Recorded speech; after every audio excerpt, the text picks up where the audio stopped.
الحمد للہ وکفا وسلام علی عبادہ الذین اصطفی اما بعد۔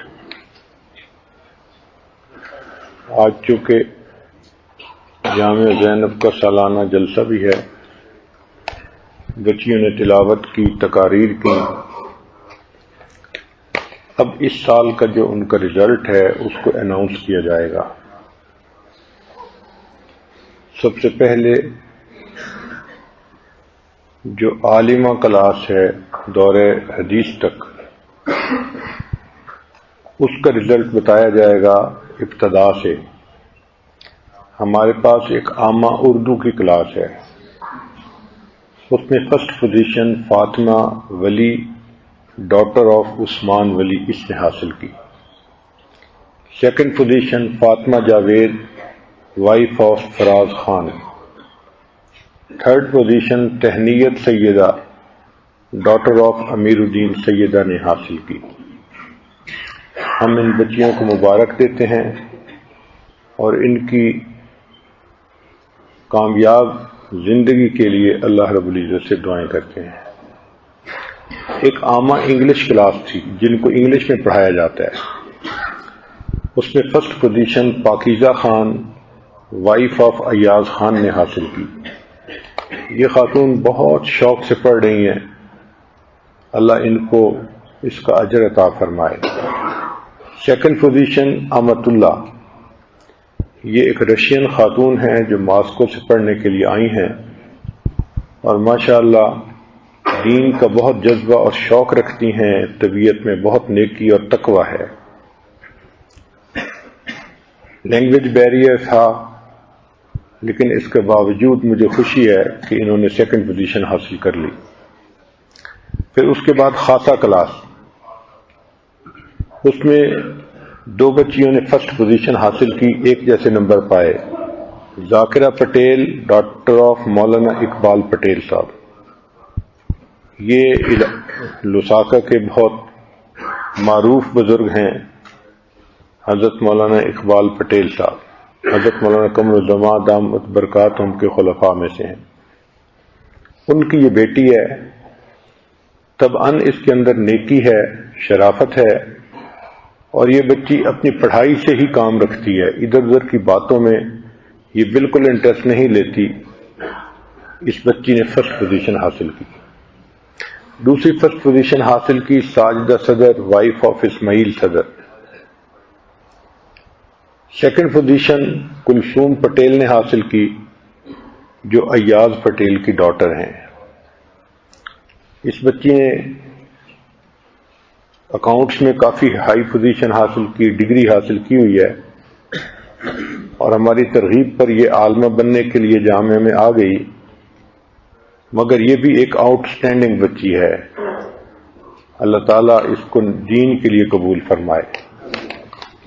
پھر اس کے بعد عالیہ کلاس، اس میں فرسٹ پوزیشن عطیہ مطالعہ ڈاٹر آف ابراہیم مطالعہ، سیکنڈ پوزیشن صالحہ مطالعہ ڈاٹر آف محمد علی مطالعہ۔ یہ ایک بہت چھوٹی سی بچی ہے جس کی والدہ ہمارے پاس پاکستان میں ہمارے جامعہ میں عالمہ بنی۔ جب وہ عالمہ بن رہی تھیں تو یہ بچی بہت چھوٹی تھی، 1.5 سال 2 سال کی تھی، تو ہمارے گھر میں ہی پلی بڑی۔ اس وقت جب بھی یہ میرے پاس آتی تھی تو مجھے کہتی تھی دعا کریں میں رابعہ بصری بن جاؤں۔ اتنی چھوٹی سی بچی کے منہ پہ ایسا نام سن کے مجھے بڑی خوشی ہوتی تھی اور اس کے لیے دعا کرتے تھے۔ ابھی اس کی عمر شاید 11 سال ہے۔ اس بچی نے مشکات شریف تک کا پورا کورس کر لیا ہے اور اس میں اس نے سیکنڈ پوزیشن حاصل کی ہے۔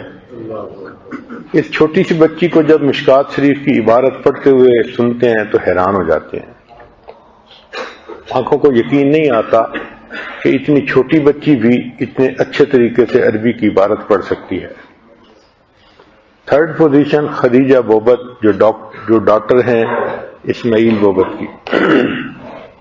پھر اس کے بعد عالمیہ کلاس، اس میں فرسٹ پوزیشن حاصل کی ہے صالحہ جسد ڈاٹر آف مولانا محمد جسد نے، سیکنڈ پوزیشن سمیہ صدر daughter of Ayub Sadar. Third position Shakila Zamkada wife of Ahmed زمکڈا.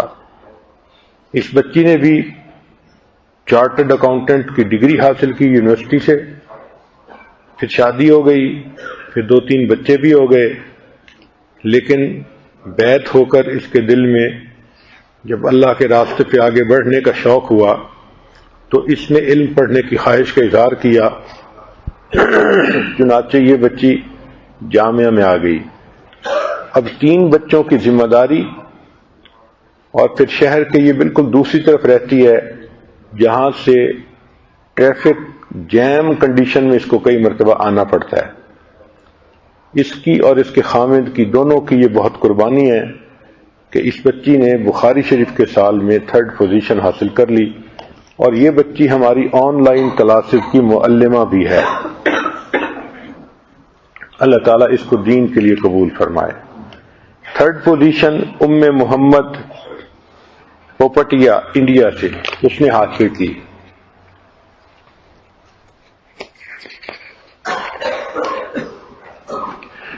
پھر اس کے بعد اعدادیہ یوتھ کلاس ہمارے پاس ہے جو بچیاں شروع کرتی ہیں.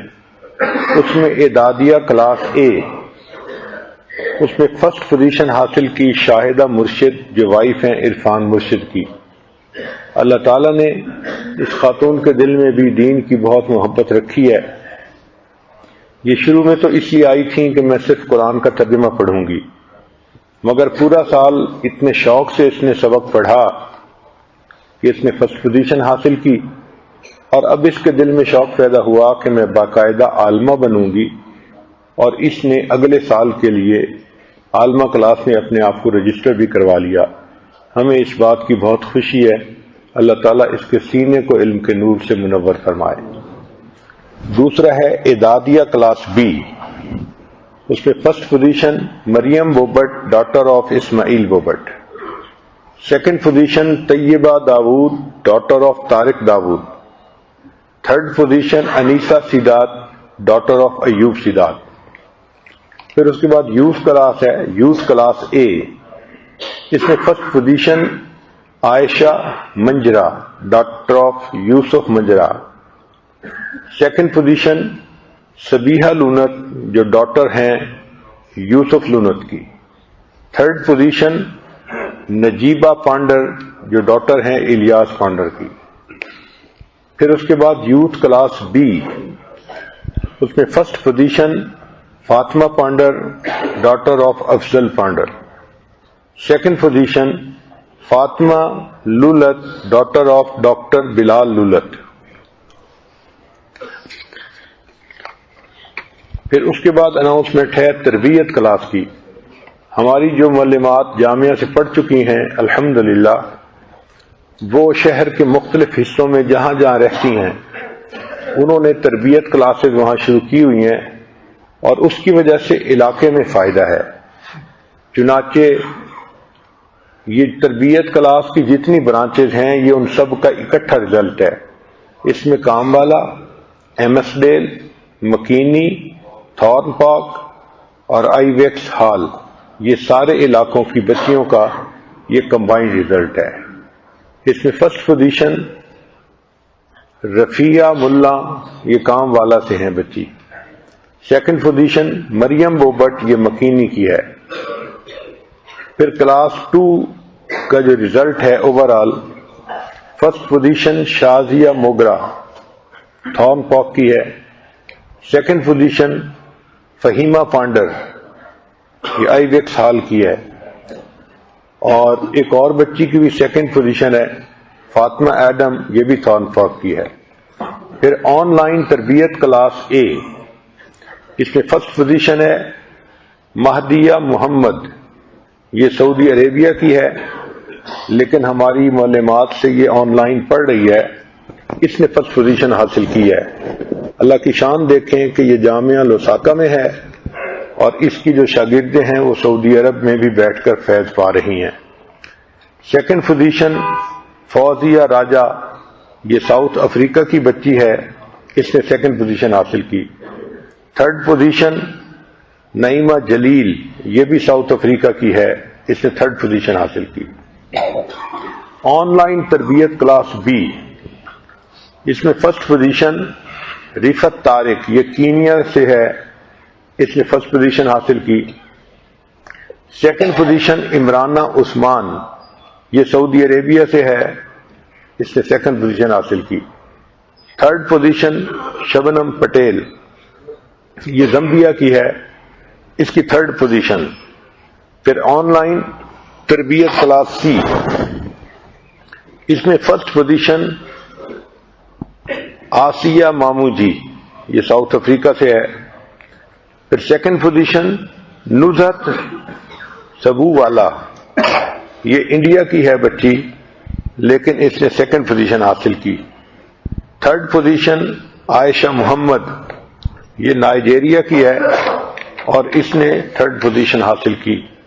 ان تمام بچیوں کو ہم دل کی گہرائیوں سے مبارکباد پیش کرتے ہیں اور دعا کرتے ہیں کہ جس طرح انہوں نے محنت کر کے دنیا میں اچھی پوزیشن پائی، اب اللہ کرے کہ اللہ تعالیٰ قیامت کے دن ان کو اپنے قرب کی بھی اعلیٰ پوزیشن عطا فرمائے۔ ان کے والدین بھی مبارکباد کے لائق ہیں، جو شادی شدہ عورتیں ہیں ان کے خامد بھی مبارکباد کے لائق ہیں کہ انہوں نے بچوں کے باوجود اپنے ٹائم کو سیو کیا اور اس کو دین کے سیکھنے میں استعمال کیا۔ اللہ تعالیٰ سب کی محنت کو قبول فرمائے اور اس کے بدلے اپنی رضا عطا فرمائے۔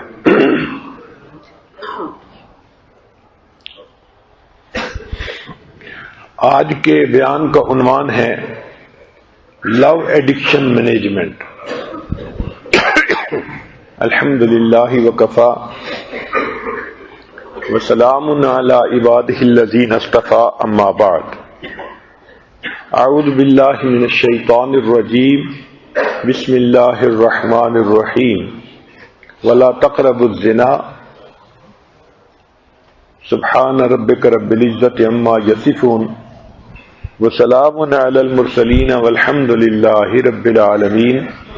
اللہم صلی علی سیدنا محمد وعلی آل سیدنا محمد وبارک وسلم۔ جب بچہ تھوڑا سا سمجھدار ہوتا ہے تو اس کو یہ بات سکھائی جاتی ہے کہ اپنی چیزوں کی حفاظت خود کرے۔ چنانچہ اگر وہ کہے کہ میں اسکول گیا تھا اور میرے باکس سے کوئی چیز کسی دوسرے بچے نے نکال لی، تو ماں کہے گی بیٹا اپنی چیز کی حفاظت خود کرنی ہوتی ہے، نظر رکھنی پڑتی ہے، خیال رکھنا پڑتا ہے، تم نے غفلت کیوں برتی، تمہاری چیز دوسرے لوگ کیوں اٹھا لیتے ہیں۔ تو چھوٹا سا بچہ ہے لیکن اس کو اپنے مال کی حفاظت کی تلقین کی جا رہی ہے۔ دوسرے ہے جان کی حفاظت۔ اگر کوئی بچہ کہے کہ امی میں چل رہا تھا، ایک گڑھا سامنے آ گیا، میں اس کے اندر گر گیا، تو ماں کہے گی تجھے نظر نہیں آ رہا تھا، دیکھا کیوں نہیں، جب چلا کرو تو دھیان سے چلا کرو۔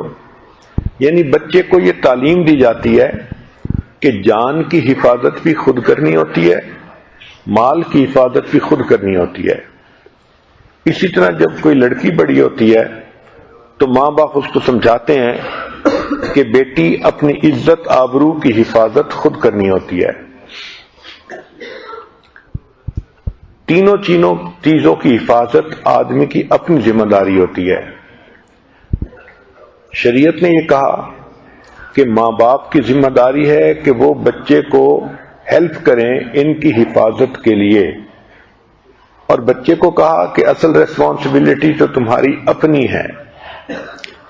چنانچہ جو جوان العمر بچی ہو، جس طرح وہ اپنے مال کی حفاظت کرتی ہے، اپنی جان کی حفاظت کرتی ہے، اس کے ذمہ ہے کہ اپنی عزت آبرو کی بھی حفاظت کرے۔ مال کے لوٹنے والے لٹیرے بھی ہوتے ہیں، کئی مرتبہ وہ گن لے کے آ جاتے ہیں اور گن پوائنٹ پہ بندے سے زیورات، پرس، آرنامنٹس وغیرہ چھین کے لے جاتے ہیں۔ اسی طرح عزت کے بھی لٹیرے ہوتے ہیں، مگر وہ سیل فون لے کے آتے ہیں اور محبت کے بول بولتے ہیں. مال لوٹنے والے ڈرا دھمکا کے لوٹتے ہیں، یہ بہلا پھسلا کے لوٹتے ہیں، مگر یہ عزت کے لٹیرے ہوتے ہیں. یہ دوست بن کے دشمنی کرتے ہیں اور عورت کو اس کی عزت و آبرو سے محروم کر دیتے ہیں.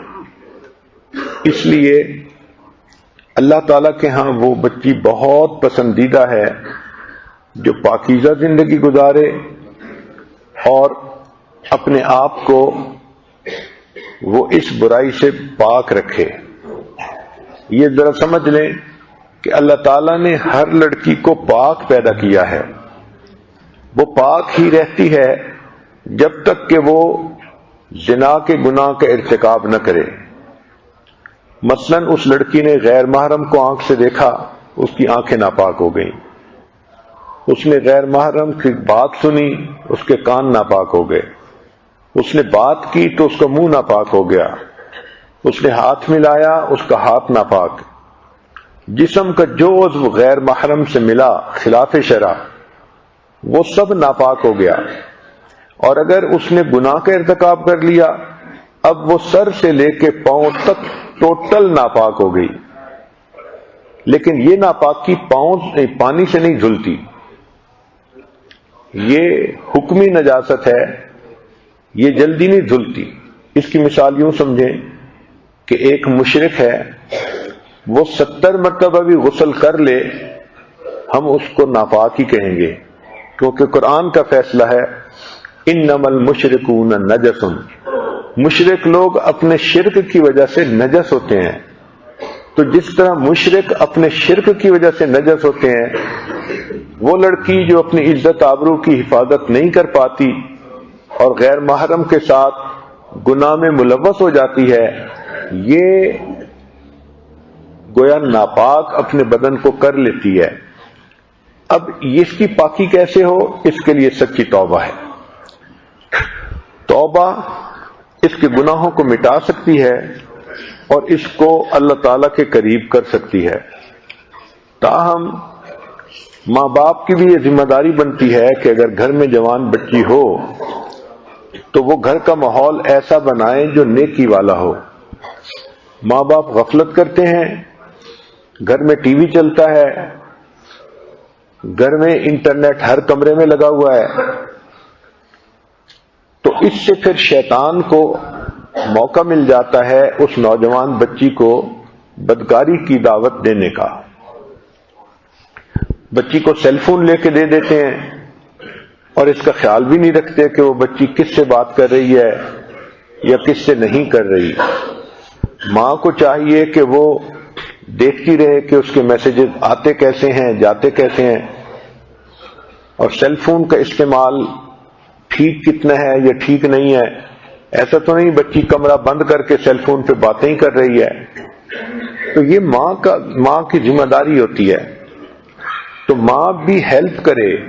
بچی ابتدا میں نادان ہوتی ہے، اس کو سمجھ نہیں ہوتی، وہ ناسمجھ ہوتی ہے، اور اس ناسمجھی میں وہ جلدی وکٹم بن جاتی ہے.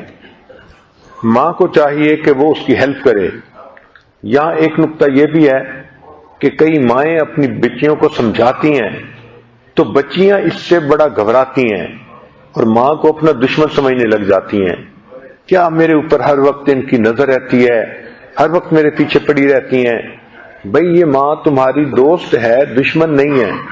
یہ آپ کی عزت کی حفاظت میں آپ کی مدد کر رہی ہے، یہ آپ کی خیر خواہ ہے، یہ آپ کی محسنہ ہے جس کو فکر ہے کہ تمہارے ساتھ کوئی ایسا معاملہ نہ ہو کہ تمہیں بعد میں شرمندگی اٹھانی پڑے. تو ماں باپ کو چاہیے کہ وہ گھر میں اس قسم کی چیزیں جیسے ٹی وی، ڈرامے، میوزک، گانے، انٹرنیٹ، میڈیا، ان چیزوں کے فساد کو کم سے کم کرنے کی کوشش کریں، اور اگر ٹوٹل بچ سکیں تو یہ سب سے زیادہ بہتر ہے. اس لیے قرآن مجید میں ایک جگہ پاک عورتوں کا تذکرہ کیا گیا. پاکیزہ عورت کو کہتے ہیں محسنہ، یعنی جو اپنی عزت کی حفاظت کرنے والی ہو. تو محسنات کا تذکرہ کیا تو وہاں غافلات کا بھی تذکرہ کیا. تو شروع میں جب میں نے اپنے استاد سے ترجمہ پڑھا تو اس وقت دل میں ایک خیال آیا کہ حضرت اللہ تعالیٰ نے تو فرمایا ہے وَلَا تَكُن مِّنَ الْغَافِلِينَ، تم غافلوں میں سے نہ ہو، تو غفلت تو اچھی بات نہیں ہے، لیکن یہاں مومنہ عورت کی صفت بیان کی جا رہی ہے کہ وہ جو اپنی عزت کی حفاظت کرنے والی ہو اور غافلہ ہو۔ تو انہوں نے سمجھایا کہ اصل بات یہ ہے کہ غافلہ عورت سے مراد وہ عورت جو بھولی بھالی ہو، جسے بدکاری کے راستوں کی تفصیل کا پتہ ہی نہ ہو، اس کو پتہ ہی نہ ہو کہ یہ کیا مصیبتیں ہوتی ہیں، جو بچی رہے، اپنے آپ کو بچائے رکھے۔ تو عورت کے لیے پھر غافلات یعنی ایسا بھولا بھالا ہونا اللہ کی نظر میں صفت ہے۔ چنانچہ جو بچی انٹرنیٹ کے یوز سے ہی پرہیز کرے وہ سب سے زیادہ اچھی ہے۔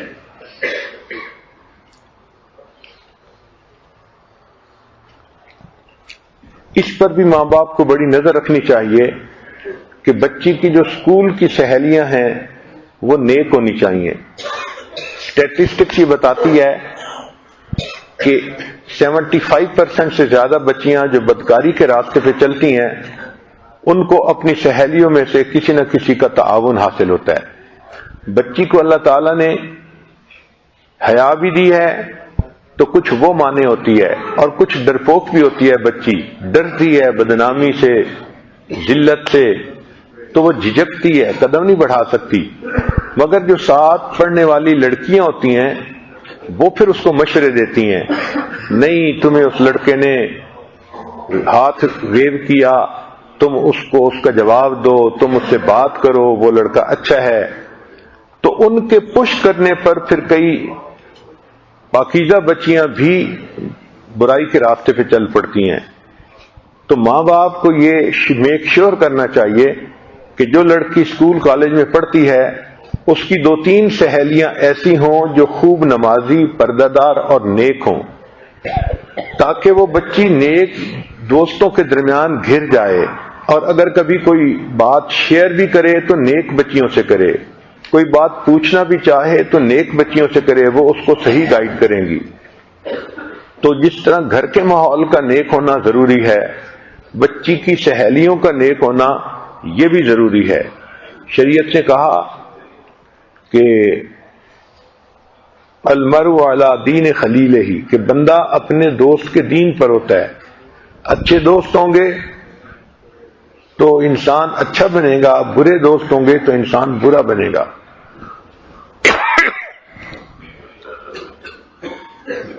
پنجابی کا شعر ہے، نیکاں دے لڑ لگیاں میری جھولی وچ پھل پے، تے بریاں دے نال لگیاں میرے اگلے بھی ڈل پے، کہ نیکوں کو دوست بنانے سے میری جھولی میں پھول آ گئے، میری جھولی پھولوں سے بھر گئی، اور بروں کے ساتھ دوستی کرنے سے میرے پھول پہلے جو تھے وہ بھی میری جھولی سے گر گئے۔ تو نیک دوست کے ہونے سے انسان نیکی پہ آ جاتا ہے، اور برے دوست کے ہونے پہ انسان برائی کی طرف کھنچ جاتا ہے۔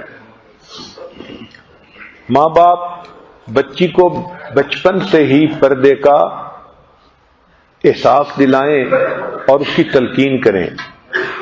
اب کئی جگہوں پہ مائیں خود پردہ نہیں کرتی، تو وہ اپنی بچیوں سے کیسے ایکسپیکٹ کر سکتی ہیں کہ وہ پردہ کریں گی یا اپنی عزت کی حفاظت کریں گی؟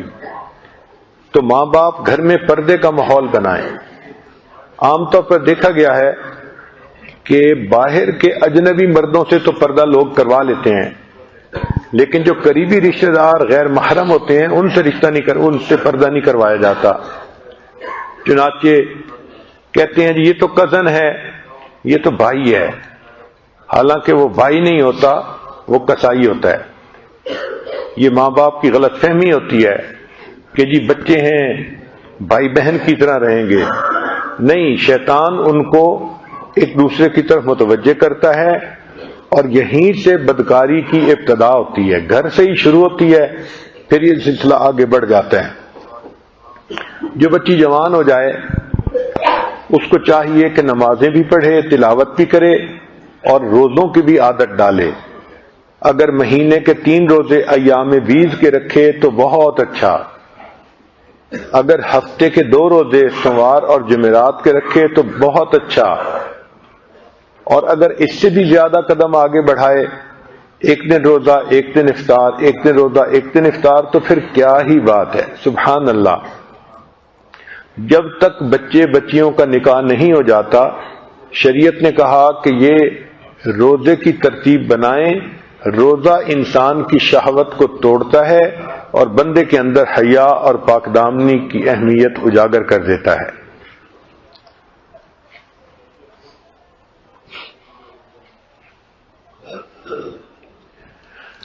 لڑکی اپنے پردے کا خود خیال رکھے، چنانچہ کوشش کرے کہ کوئی بھی غیر محرم اس کو دیکھ نہ سکے۔ اس کی مثال ایسے ہے کہ فرض کرو آپ کو کسی نے $10,000 دیے،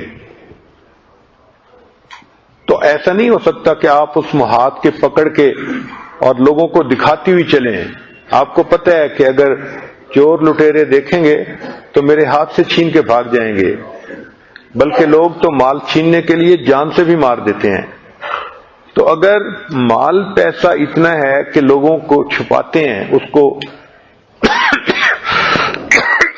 پرس کے اندر جو اندر کی جیب ہوتی ہے عورتیں اس میں ڈالتی ہیں کہ کسی کی نظر ہی نہ جائے کہ اس کے پاس کتنے پیسے ہیں۔ جس طرح مال کی حفاظت کر رہی ہیں، اسی طرح اپنی عزت کی بھی حفاظت خود کرنی پڑتی ہے۔ ایک صاحب تھے، وہ پردے کے بڑے مخالف تھے اور بیٹی کو پردہ بھی نہیں کرنے دیتے تھے۔ چنانچہ ایک دن ان کے دوست نے ان کو کہا کہ دیکھیں، آپ روزانہ دکان سے 1-2 کلو کا گوشت لے آتے ہیں گھر میں، اور آپ اس کو شاپر میں ڈال کے اور ہاتھ میں پکڑ کے لے کے آتے ہیں۔ اس نے کہا آج آپ ایسا کریں کہ اس کو ایک ٹرے میں ڈالیں اور سر پہ رکھ کے لے کے آئیں۔ چنانچہ جب اس نے گوشت کو سر پہ رکھا ٹرے میں ڈال کے، تو دکان سے نکلنے کی دیر تھی، کوے آ گئے اور انہوں نے ان بوٹیوں کو اٹھا کے لے جانا شروع کر دیا۔ اب ایک کوا ادھر سے جھپٹ رہا ہے، دوسرا کوا ادھر سے جھپٹ رہا ہے، کچھ کووں سے بوٹیاں نیچے گر گئیں تو پیچھے سے کتا بھی آ گیا، اس کتے نے بھی ان بوٹیوں کو نوچنا شروع کر دیا۔ اب وہ جو گھر پہنچے تو ان کی پلیٹ میں ایک بوٹی بھی باقی نہیں تھی۔ تو پھر اس دوست نے سمجھایا کہ دیکھیں، یہ 1 کلو کا گوشت ہے، آپ نے اس کو چلتے ہوئے اوپن کیا تو پرندے بھی جھپٹے اور کتوں نے بھی اسی گوشت کو نوچا۔ تو اگر آپ کی بیٹی جو ماشاءاللہ 60 کلو کی ہے، 50 کلو کی ہے، وہ اگر بے پردہ ہو کر پھرے گی تو پھر عزت کے لٹیرے جو کوے ہیں وہ اس پر بھی جھپٹیں گے، اور جو عزت کے لٹیرے کتے ہیں وہ اس کے پیچھے بھاگیں گے اور اس کو نقصان پہنچائیں گے۔ تب اس کو بات سمجھ آئی اور اس نے اپنی بیٹی کو پردہ کرنے کی اجازت دے دی۔ ایک مرتبہ صحابہ رضی اللہ عنہم کے درمیان بات چلی کہ بہترین عورت کیا ہے۔ سید علی رضی اللہ تعالیٰ عنہ بھی تشریف فرما تھے۔ جب نبی علیہ السلام نے پوچھا کہ علی بتاؤ بہترین عورت کیا ہے، انہوں نے کہا اے اللہ کے حبیب صلی اللہ علیہ وسلم میں ابھی آتا ہوں۔ چنانچہ وہ گھر گئے اور گھر جا کر سیدہ فاطمہ الزہرا رضی اللہ تعالیٰ عنہ خاتون جنت سے یہ سوال کیا کہ بہترین عورت کیا ہے؟ انہوں نے کہا کہ بہترین عورت وہ ہے جو نہ خود کسی غیر محرم کو دیکھے اور نہ کوئی غیر محرم اس کو دیکھ سکے۔ انہوں نے آ کر یہ جواب جب رسول اللہ صلی اللہ علیہ وسلم کو بتایا تو نبی علیہ السلام نے خوشی کا اظہار فرمایا اور فرمایا فاطمہ بدعۃ منی، فاطمہ تو میرے دل کا ٹکڑا ہے۔ تو سب سے بہتر عورت وہ ہے نہ غیر محرم کو خود دیکھے نہ غیر محرم کو دیکھنے کا موقع دے، بچائے۔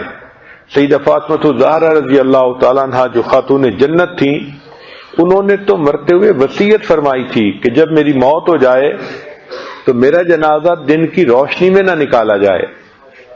کیوں؟ جنازہ تو کپڑے میں لپٹا ہوتا ہے۔ فرمانے لگی اس لیے کہ اگرچہ کپڑے میں لپٹا ہوتا ہے مگر دیکھنے والوں کو قد قامت کا، موٹاپے کا پتہ چلتا ہے، اور میں یہ بھی نہیں چاہتی کہ غیر مردوں کو میرے بارے میں اتنا ہی پتہ چلے، اس لیے میرا جنازہ رات کے اندھیرے میں نکالا جائے اور مجھے فوراً دفن کر دیا جائے۔ پھر اس بچی کی جب عمر 20 سال ہو جائے تو ماں باپ کی یہ کوشش رہنی چاہیے کہ جلدی سے جلدی نکاح کر دیا جائے۔ جیسے ہی جوڑ کا خامن ملے بچی کا فوراً نکاح کر دینا چاہیے، شادی کر دینی چاہیے۔ بعض جگہوں پہ ایک مصیبت آ گئی ہے کہ جی بچی کو ڈگری مکمل کروانی ہے، اس نے چارٹرڈ اکاؤنٹنٹ بننا ہے، اس نے کمپیوٹر ڈیزائنر بننا ہے، ویب ڈیزائنر بننا ہے، فلاں بننا ہے، اور اس میں پھر کئی مرتبہ اپنی بچیوں کو بیرون ملک بھی بھیج دیتے ہیں۔ اب جو بچی رہنے والی ہے لوساکا کی اور اکیلی پڑھنے کے لیے چلی گئی ہے ساؤتھ افریقہ کی یونیورسٹی میں، وہاں ہاسٹل میں رہتی ہے اور وہاں پر سارا دن ایسی یونیورسٹی میں پڑھتی ہے جہاں لڑکے اور لڑکیاں اکٹھے ہیں، تو ماں باپ کو نیند کیسے آتی ہے، سکون کیسے ہوتا ہے کہ وہ بچی وہاں پر محفوظ ہوگی؟ ان بچیوں کے لیے بہت مشکلات ہوتی ہیں۔ چنانچہ اگر ان کے اندر کے حالات معلوم ہوں تو پتہ چلتا ہے کہ ماں باپ ان کو بھیج کر غلطی کرتے ہیں۔ اکثر بچیاں وہ کسی نہ کسی گناہ میں کسی نہ کسی حد تک ملوث ہو جاتی ہیں۔ تو بچی کے لیے عزت و عصمت کی حفاظت افضل ہے بنسبت یونیورسٹی کی تعلیم کے کہ وہ جا کر اکیلی پائے۔ ہمارے مشائخ نے لکھا ہے کہ عورت یا تو خامند کے پاس محفوظ ہوتی ہے یا پھر عورت قبر میں محفوظ ہوتی ہے۔ ان دو جگہوں کے علاوہ عورت کہیں بھی محفوظ نہیں ہوتی۔ تو اس لیے جب بچی ہو تو کوشش یہ کی جائے کہ جیسے ہی وہ جوانی کی عمر کو پہنچے تو جتنا جلدی ہو اس کی شادی کر دی جائے۔ ہمارے اکابر اس بارے میں اتنی سختی کرتے تھے کہ اگر کسی گاؤں میں کوئی ایسا بندہ ہوتا کہ جس کی بیٹی جوان ہو گئی اور وہ رشتہ نہیں کر رہا ہوتا تھا تو اس بندے کے کنویں سے پانی نہیں پیا کرتے تھے، کہتے تھے ہم تو اس کے کنویں سے ہی پانی نہیں پیتے، اس نے بیٹی کو گھر کیوں بٹھایا ہوا ہے، شادی کیوں نہیں کر رہا۔ جو بچی عزت و آبرو کی حفاظت کرتی ہے سب سے پہلی بات کہ اللہ کے ہاں مقبول ہوتی ہے اور اللہ تعالیٰ اس کی دعاؤں کو قبول فرماتے ہیں۔ چنانچہ مشہور واقعہ ہے، سارا شہر کے لوگ دعا مانگ رہے تھے، بارش نہیں ہو رہی تھی۔ ایک نوجوان لڑکے نے اپنی والدہ کی چادر پکڑ کے دعا مانگی، اے اللہ میں اس ماں کا بیٹا ہوں جس نے زندگی میں کبھی زنا کی بدکاری نہیں کی، میری اس پاک دامن ماں کا واسطہ بارش عطا فرما۔ اللہ نے فوراً بارش عطا فرما دی۔ ہمارے ہاں بھی ایک خاتون گزری ہے جس کی دعائیں بہت قبول ہوتی تھیں، اس کا نام پڑ گیا تھا بی بی پاک دامن۔ تو پاک دامنی کی وجہ سے اللہ تعالیٰ اس کی دعاؤں کو رد نہیں فرماتے تھے۔ پھر جو بچی اپنی عزت و ناموس کی حفاظت کرتی ہے عام طور پر اس کی ازدواجی زندگی بھی بڑی کامیاب ہوتی ہے۔ شریعت کا فیصلہ ہے الطیبات للطیبین، پاک عورتوں کے لیے پاک مرد ہوتے ہیں، الخبیثات للخبیثین، خبیث لڑکیوں کے لیے خابیث لڑکے ہوتے ہیں۔ یعنی اگر خباثت ہوگی تو خامد بھی ویسا ہی ہوگا، نیکی ہوگی تو خامد میں بھی نیکی ہوگی۔ تو ایسی بچی جو اپنی عزت و آبرو کی حفاظت کرنے والی ہو اس کی ازدواجی زندگی بھی ہمیشہ بہت اچھی گزرتی ہے۔ ایک بات ذہن میں رکھیں، خامد اپنی بیوی کی ہر غلطی کو معاف کر دیتا ہے، کردار کی غلطی کو معاف نہیں کرتا۔ پیسے کا نقصان ہو جائے، کوئی اور کوتاہی ہو جائے، جو بھی غلطی ہو خامد یقیناً معاف کر دیتا ہے، مگر بیوی کے کردار کی غلطی کو خامد معاف نہیں کرتا۔ تو اس لیے جو بچیاں اخلاقی غلطی کر بیٹھتی ہیں پھر ان کو اکثر و بیشتر طلاق ہو جاتی ہے۔ تو کامیاب ازدواجی زندگی کے لیے پاک دامنی کی زندگی بہت اہمیت رکھتی ہے، اور جو پاک دامن عورت ہو قیامت کے دن اللہ اس کا اکرام فرمائیں گے، کیونکہ حدیث پاک میں ہے کہ جو لوگ پاک دامنی کی زندگی گزاریں گے اللہ تعالیٰ قیامت کے دن ان کو عرش کا سایہ عطا فرمائیں گے۔ تو دیکھو دنیا میں بھی عزت ملی اور آخرت میں بھی عزت ملی، اور بدکاری کی زندگی گزارنے سے دنیا میں بھی ذلت ملتی ہے اور آخرت میں بھی ذلت ملتی ہے۔ دنیا میں ذلت تو یہ کہ جب لڑکی سے کوئی ایسا گناہ ہو جو اخلاقی طور پر ہے تو اس پہ تانا بھی ہوتا ہے، اس کے ماں باپ پہ بھی تانا دیا جاتا ہے۔ اور ابھی شاید ایک آدھ دن پہلے میں نے کسی بیان میں یہ بات کی کہ بی بی مریم جب اپنے بیٹے کو لے کے قوم کی طرف آئی تو قوم حیران تھی کہ یہ بچی تو اعتکاف میں بیٹھنے والی، اتنی نیکی کرنے والی اور اللہ کی عبادت کرنے والی بچی، یہ کنوارے پن میں اپنا بیٹا لے کے کیسے آ گئی؟ تو انہوں نے کہا یا اخت ہارون، اے ہارون کی بہن، ما کان ابوک امرأ سوء، تمہارا باپ بھی بدکار نہیں تھا، وما کانت امک بغیہ، اور تمہاری ماں بھی بدکار عورت نہیں تھی۔ تو دیکھو بات مریم سے کرنی تھی، لیکن بات کرتے کرتے انہوں نے بھائی کو بھی لپیٹ لیا اور ماں باپ کا بھی تذکرہ کر دیا۔ تو لڑکی سے جب بھی کوئی ایسی غلطی ہوتی ہے تو اس کی خاندانی عزت پہ حرف آتا ہے، ماں باپ کی بدنامی ہوتی ہے۔ تو لڑکی کو اس کا احساس کرنا چاہیے کہ جس ماں باپ نے اتنی محبت سے پالا پوسا رکھا گھر میں، یہ بڑے ہو کر ان کی عزت بڑھانے کی بجائے کہیں ان کی زندگی بھر کی عزت کو خاک میں نہ ملا دے۔ تو اس لیے بہت احتیاط کرنی چاہیے، ماں باپ کے ٹرسٹ کو بریک نہیں کرنا چاہیے۔ عزت ایک دفعہ جب ضائع ہو جاتی ہے تو پھر دوبارہ نہیں بنتی۔ کہتے ہیں کہ 3 چیزیں اکٹھی تھیں، مال، علم اور عزت، اور وہ رخصت ہو رہے تھے تو تینوں نے کہا کہ ہم ایک دوسرے سے جدا ہو رہے ہیں، تو ہم بتائیں کہ ہم ایک دوسرے کو ملیں گے کیسے؟ تو مال نے کہا کہ جب میں کسی بندے سے رخصت ہو جاؤں تو اس بندے کو چاہیے کہ وہ دوبارہ بازار میں جائے، کاروبار شروع کرے، میں اس کو دوبارہ مل جاؤں گا۔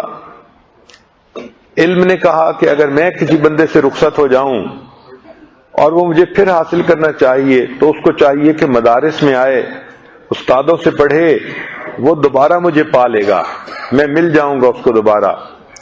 جب دونوں نے اپنے اپنے ایڈریس بتا دیے تو عزت خاموش کھڑی تھی۔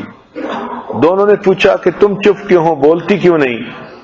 تو عزت نے کہا اصل وجہ یہ ہے کہ جب میں ایک دفعہ رخصت ہو جاتی ہوں تو دوبارہ پھر کبھی نہیں ملا کرتی۔ تو عزت ایسی ہی چیز ہے، ایک دفعہ بدنامی ہو جائے تو یہ زندگی بھر کے لیے بدنامی ہوتی ہے۔ تو دنیا میں بھی بدنامی اور آخرت میں بھی بدنامی۔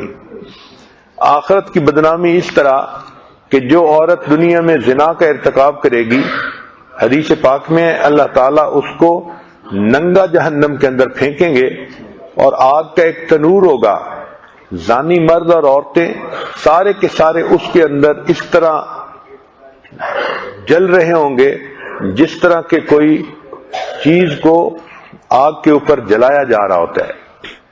اور بعض احادیث سے تو یہ ثابت ہوتا ہے کہ اس عورت کے پشتان میں ایک لوہے کا سریہ ڈالا جائے گا۔ اب بتائیں کہ جسم کا وہ حصہ جو اتنا نازک ہوتا ہے کہ اگر اس پر ہاتھ بھی رکھا جائے تو تکلیف محسوس ہوتی ہے، اس کے اندر سریہ ڈالا جائے گا اور اس کے اوپر عورت اس طرح لٹکے گی جس طرح مرغا کسی فرائی کرنے والی مشین کے اندر لٹکا ہوا ہوتا ہے اور اس کو گھمایا جا رہا ہوتا ہے۔ اسی طرح اس عورت کو بھی جہنم کی آگ میں فرائی کیا جائے گا۔ آپ سوچئے دنیا کی بھی ذلت تھی اور آخرت میں بھی ذلت ملی۔ پھر ایک غار ہے جہنم میں جس میں بچھو ہیں، اس زانیہ عورت کو اس غار کے اندر داخل کر کے اس کے اوپر ایک چٹان کو رکھ دیا جائے گا اور وہ بچھو اس کے جسم پر اس طرح چڑھ جائیں گے جس طرح شہد کے چھتے پر شہد کی مکھیاں چڑھ جاتی ہیں۔ لاکھوں بچھو اس کے اوپر ایک وقت میں چڑھیں گے اور وہ بچھو اس کو کاٹیں گے. آپ سوچیں ایک چھوٹا سا بچھو کاٹ لیتا ہے تو تکلیف کا کیا عالم ہوتا ہے, اور اگر لاکھوں بچھو ایک وقت میں کاٹیں گے تو کیا تکلیف ہوگی. کیوں ایسا ہوگا؟ اللہ تعالیٰ فرمائیں گے تو نے ایسا گناہ کیا تھا جس سے تمہارے جسم کے انگ انگ نے مزہ اٹھایا تھا, اب اس کی سزا بھی ایسی ہے کہ جسم کے انگ انگ کو اس کی سزا ملے گی. اب تو گھبرا کے یہ کہتے ہیں کہ مر جائیں گے, مر کے بھی چین نہ پایا تو کدھر جائیں گے. تو جو بدکاری کی راہ ہے اس میں دنیا کی بھی ذلت ہے, آخرت کی بھی ذلت ہے. لمحوں نے خطائیں کی, صدیوں نے سزا پائی. انسان چند لمحوں کی خطا کی وجہ سے ہمیشہ ہمیشہ کے لیے اپنے آپ کو عذاب کا مستحق بنا لیتا ہے. لہذا نوجوان بچیوں کی خدمت میں گزارش ہے, اپنی مال کی, اپنی جان کی, عزت آبرو کی حفاظت کرنا ان کی ذمہ داری ہے. یہ نہیں کہہ سکتی کہ جی فلاں مرد نے مجھے متوجہ کیا تھا. وہ ڈاکو لٹیرے تو پھرتے ہی ہیں, ان کا تو کام ہی یہی ہوتا ہے. اب ایک آدمی جو پیدل چل رہا ہو تو سامنے آنے والی گاڑیوں سے بچنا اس کی اپنی ذمہ داری ہوتی ہے. وہ یہ نہیں کہہ سکتا جی میں تو سڑک کے درمیان چل رہا تھا, گاڑی نے آ کے ٹکر مار دی. بھئی آنے والی گاڑیاں تو ٹکر ماریں گی, ان سے بچنا آپ نے تھا. اسی طرح نوجوان بچی کو ادھر ادھر سے جو عزت آبرو کے دشمن ہوتے ہیں ان کی طرف سے دعوتیں ملتی ہیں, مگر بچی کو خود چٹان بننا پڑتا ہے کہ اس معاملے میں نہ کسی کو بات کرنے کا موقع دے اور نہ کسی کو اپنے چہرہ دیکھنے کا موقع دے. ڈکی چھپی رہے گی تو عزت کی بھی حفاظت رہے گی. اللہ تعالی ہم سب کو پاکیزہ زندگی گزارنے کی توفیق عطا فرمائے. قرآن مجید میں اللہ تعالیٰ فرماتے ہیں, ذرا توجہ سے سنیے گا, ما یرید اللہ لیجعل علیکم من حرج. اللہ تعالیٰ اس بات کا ارادہ نہیں کرتے کہ تمہیں کوئی حرج ہو. یعنی جو بچیاں پردے میں رہتی ہیں, عزت آبرو کی حفاظت کرتی ہیں, وہ اس آیت کا ترجمہ یوں سمجھیں کہ اللہ تعالیٰ یہ نہیں چاہتے کہ تمہیں برقعے میں ڈھانپ کے تمہیں پسینے آئیں اور مصیبت آئے اور سانس لینا مشکل ہو جائے. حرج نہیں چاہتے. ما یرید اللہ لیجعل علیکم من حرج ولکن یرید لیطہرکم. اللہ ارادہ کرتے ہیں کہ تم پاک ہو جاؤ, صاف ہو جاؤ. تو اگر ہم ان شریعت کی پابندیوں کی ریسپیکٹ کریں گے اور اس کے مطابق زندگی گزاریں گے تو ہمارے دل بھی پاک ہو جائیں گے, ہماری نیتیں بھی پاک ہو جائیں گی. تو فرمایا ما یرید اللہ لیجعل علیکم من حرج ولکن یرید لیطہرکم ولیتم نعمتہ علیکم. اور جب تم پاک ہو جاؤ گے اللہ ارادہ کرتے ہیں کہ تم پر اپنی نعمتوں کو مکمل فرما دے. تو جو پاکیزہ زندگی گزارتی ہے پھر اللہ تعالیٰ اس پر نعمتوں کو مکمل فرماتے ہیں. وہ کیسے؟ اس کو نیک اولاد دیتے ہیں, نیک خامد عطا فرما دیتے ہیں, دنیا میں عزت دیتے ہیں, لوگوں کے دلوں میں اس کی محبت اور عزت ڈال دیتے ہیں. وہ بچی دنیا میں پرسکون زندگی گزارتی ہے. تو فرمایا کہ اللہ تعالیٰ نہیں چاہتے کہ تمہیں کوئی حرج ہو, بلکہ وہ چاہتے ہیں کہ تم پاک ہو جاؤ. وَلِيُتِمَّ نِعْمَتَهُ عَلَيْكُمْ, اور تمہارے اوپر اللہ کی نعمتیں مکمل ہو جائیں. لَعَلَّكُمْ تَشْكُرُونَ, تاکہ تم ان نعمتوں کا شکر ادا کرنے والے بن جاؤ. پھر آگے فرمایا وَاذْكُرُوا نِعْمَتَ اللَّهِ عَلَيْكُمْ, اللہ کی نعمتوں کا تذکرہ کرو جو اس نے تمہیں عطا فرمائی ہیں. اب ایک عورت, ایک لڑکی کو صحیح صحت عطا ہو جانا, خوبصورتی عطا ہو جانا اور عزت والے گھرانے میں اس کا پیدا ہو جانا, یہ اللہ کی نعمتیں ہیں اس کے اوپر. فرمایا کہ نعمتوں کو یاد کرو جو اللہ نے تمہارے اوپر کی ہے. وَمِيثَاقَهُ الَّذِي وَاثَقَكُم بِهِ, اور وہ عہد یاد کرو جو تم نے اللہ سے کیا ہے. کون سا عہد؟ اذ قلتم سمعنا وَأَطَعْنَا, جب تم نے یہ کہا کہ ہم سنیں گے اور ہم اطاعت کریں گے. چنانچہ ہر بچی نے کلمہ پڑھتے ہوئے اللہ سے یہ وعدہ کیا کہ اے اللہ جو شریعت کا حکم ہوگا میں سنوں گی اور میں اس کی اطاعت کروں گی. تو اللہ فرماتے ہیں اذ قلتم سمعنا واطعنا، پھر آخر پر فرمایا واتقوا اللہ، اللہ سے ڈرو، ان اللہ علیم بذات الصدور، اللہ جانتا ہے کہ تمہارے سینوں میں کیا چھپا ہوا ہے. تو یہ جو انوالومنٹ کی باتیں ہوتی ہیں ان کو بچی یہ نہ سمجھے کہ بس مجھے ہی پتہ ہے کسی اور کو پتہ نہیں. دیکھیں پروردگار وہ ذات ہے چوریاں آنکھوں کی اور سینوں کے راز، جانتا ہے سب کو تو اے بے نیاز. اللہ تو سب جانتا ہے نا جو ہماری مکاریاں ہیں.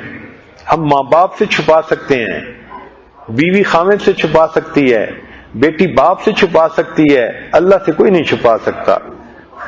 فرمایا ان اللہ علیم بذات الصدور، بے شک اللہ تعالیٰ جانتا ہے جو تمہارے سینوں میں ہے.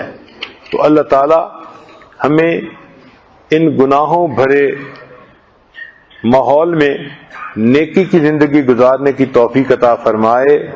وآخر دعوانا ان الحمد للہ رب العالمین.